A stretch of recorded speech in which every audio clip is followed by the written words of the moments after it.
the entire face of the city would change as the Great Fire swept through Chicago that very year. Horatio had invested heavily in city real estate, and within a matter of hours, much of his personal fortune was reduced to ashes. The next 2 years brought a slow recovery.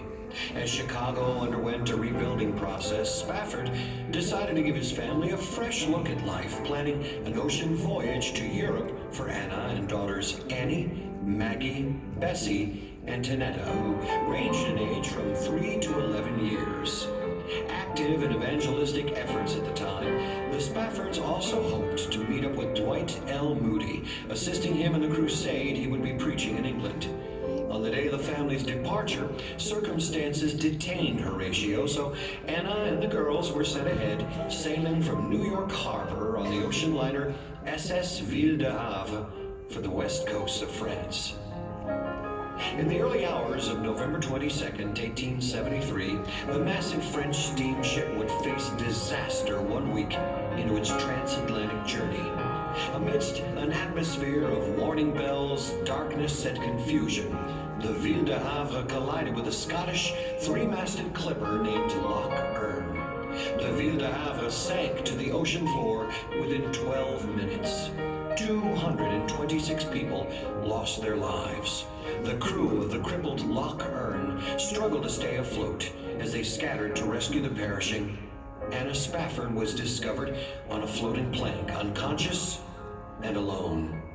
Daughters Annie, Maggie, Bessie, and Tanetta had all drowned. An American cargo ship called the Tri-Mountain was able to rescue passengers from both ships. Soon after, the Loch Earn sank as well. 9 days later, Anna arrived in Cardiff, Wales. She cabled Horatio with a short, heartbreaking statement. Saved alone. What shall I do? After receiving Anna's telegram, Horatio immediately left Chicago to bring his wife home. On the Atlantic crossing, the captain of the return vessel called Horatio to his cabin, informing him that they were passing over the spot where his 4 daughters had perished.